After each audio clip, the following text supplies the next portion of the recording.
आम जगा भारी बढ़िया। ଯାହାର ଭଏ ନଦୀ ଗଣ ବହୁ ଅଛନ୍ତି ଅନୁକ୍ଷଣ। ଉଦତି ଯାହାର ଭୟରେ ଅଦ୍ୟାପି କେବେ ନ ଉଛୋଳେ। ଅଗ୍ନି ଯାହାର ଭଏ ପୁଣ ସମସ୍ତ କରଇ ଦହନ। ଯାହାର ଭଏ ଗିରିବର ଭୂମିରେ ହୋଇଛି ନିଶ୍ଚଳ। ଯାହାର ଆଜ୍ଞା ପରମାଣେ ଆକାଶ ଭୟ କରି ମନେ। ସ୍ୱଦେହ ବିସ୍ତାର ସେ କଲା ସପ୍ତ ଲୋକକୁ ଠାପ ଦେଲା। ଯାର ଆଜ୍ଞାରେ ମହତତ୍ୱ ଶପଥା ବରଣ ସମେତ। ଦେହକୁ ବିସ୍ତାର କରିଛି ପ୍ରାଣକୁ ଧରି ନ ରହିଛି। ବ୍ରହ୍ମାଦି ଯେତେ ଦେବ ଗଣ ସଚରାଚର ଯେ ଭିଆଣ। ଯାହାର ଭଏ ବାରେ ବାରେ ସର୍ଜନା ହୁଅନ୍ତି ସତ୍ୱରେ। ଯେ କାଳ ଭୟରେ ତ୍ରିଗୁଣ ସୃଷ୍ଟି ପାଳନ ସଂହାରଣ। ସେ କାଳ ରୂପୀ ଯେ ଅନନ୍ତ ଅନାଦି ଅବ୍ୟୟ ଅଚ୍ୟୁତ। ସମସ୍ତ ଉତ୍ପତ୍ତି କରଇ ଗୁଣ ପ୍ରବାହ ଭାବ ବହି। ସେ କାଳ ରୂପେ ଅନ୍ତ କରେ ଏଣୁ ଅନନ୍ତ ନାମ ଧରେ। ଏଣୁ ଏ କାଳର ମହିମା କେ ଜାଣିପାରେ ଗୁଣ ସୀମା। ମୋର ଭକତ ଜନେ ଯହିଁ କାଳର ଅଧିକାର ନାହିଁ। ସୁଜନେ ଏଣେ କରମତି ତୁଟିବ ସଂସାର ଦୁର୍ଗତି। ଏ ମାତା ପୁତ୍ରଙ୍କ ସମ୍ବାଦ ଶୁଣତେ ନ ଲାଗେ ପ୍ରମାଦ। ପୁରାଣ ରସମୟ ଗୀତ ହରିବ ସକଳ ଦୁରିତ। କହଇ ବିପ୍ର ଜଗନ୍ନାଥ ତୃତୀୟ ସ୍କନ୍ଧେ ଭାଗବତ। ଇତି ଶ୍ରୀମଦ୍ଭାଗବତେ ମହାପୁରାଣେ परमहंस्याया संहिताया तृतीय स्कंदे भक्ति योगाख्यानो नाम 29 अध्याय 30 अध्याय। देह कलत्र पुत्र आदि एहांकु पोषिणकु बुद्धि लभे तामसी अधगति 30 अध्याये वर्णन्ति। श्री भगवान उवाच कहन्ति प्रभु भगवान भो मात हुଅ सावधान। ସେ କାଳ ପୁରୁଷ ପୁରାଣ ସେ ପୁଣି ଅତି ବଳବାନ। ସେ କାଳ ପରାକ୍ରମ ଯେତେ ମୁଁ କହି ପାରିବଇ କେତେ। ଏ ଯେତେ ଜୀବ ଲୋକେଛନ୍ତି ତା ଗତି କେହି ନ ଜାଣନ୍ତି। ସେ କାଳ ସକଳ ନାଶଇ ଏଣୁ ତା ଗତି କେ ଜାଣଇ। ଏ ଚରାଚର ଦେହ ଧାରି ଯେ ସ୍ଥୂଳ ସୂକ୍ଷ୍ମ ଆଦି କରି। सकल करई भक्षण क्षुधार्थे जेसने कृपण। जेने समीर बलियार जिमुत करई संचार। से घन तागति न जाने ते सने होई जीव गणे। कालर गति न जानती से काल बसे भ्रमुथांती।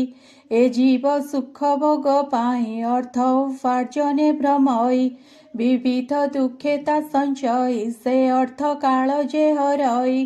त्रिलोक सोचे जाहा पाई से अर्थ काल विनाशई। से काल अति बलियार के जानी पारे गति तार। सूक्ष्म स्वरूपे विहरई मन वचने भेद नोहि।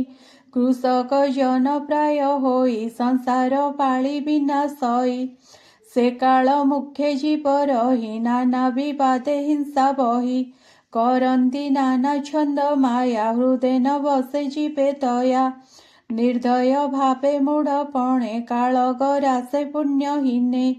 ताहार नाही पक्षापक्ष सकल करई से भक्ष्य। ए जीव अतिमतिहीन अर्थ संचयी प्रतिदिन। जे अर्थे मृत्यु उपगत न जाने मूढ़ पंडित। अनित्य देह न पूछई व्यापार करे दुख सही। गृह कलत्र धन आदि एणे करई नित्य बुद्धि। ए देह सुत द्वारा मोहे मोहर बोली नित्य कहे। ए माया मोहे पड़ी अछि एणु ए न पूछई किछि। संसार मध्य जीव माने निरते भ्रमन्ति अज्ञाने। जावत योनिरे भ्रमन्ति सर्वत्र फुटिण मरन्ति। ए घोर दुख सुख मणे वैराग्य न जन्मे अज्ञाने। जेबे नरके कीट होई अत्यंत सुखदा मणई। करई नरक आहार तथापि दुख न हे तार। ସେ ଦେହ ତ୍ୟାଗ ନଇ ଛଇ ଅଜ୍ଞାନ ମୋହେ ସ୍ନେହ ବହି ଦେହ କଳତ୍ର ସୁତ ଘର ପଶୁ ଭୃତ୍ୟାଦି ବନ୍ଧୁ ମୋର ମନକୁ ଏଣେ ଦୃଢ଼ କରେ ସୁଖ ମଣଇ ଦୁଃଖ ଘୋରେ ମଣଇ କୃତାର୍ଥ ହୋଇଲି ଅନେକ ସୁଖ ମୁଁ ପାଇଲି ମୋ ତୁଲ୍ୟ ନାହିଁ ଭାଗ୍ୟବନ୍ତ କେ ଅଛି ମୋ ସମ ମହତ ତହିଁରେ ଯେତେ ଦୁଃଖ ହୋଏ ନ ବୁଝେ ପଡ଼ି ମାୟା ମୋହେ ତାଙ୍କ ପୋଷଣେ ଚିନ୍ତା କରେ ଦଗ୍ଧି ମରେ ଦୁଃଖରେ ଘରେ କ୍ଷଣେ ନ ପାରେ ଗୃହେ ରହି ବାଣିଜ୍ୟ ନାପ ପ୍ରାୟ ହୋଇ ସ୍ନେହ ବନ୍ଧନେ ଦୀପା ନିଶେଷ ବସ ନୋହେ ଅବକାଶେ करे दुरित कर्म मान कुटुंब अर्थे अभागिन असती दुष्ट नारी घरे विविध छंद माया करे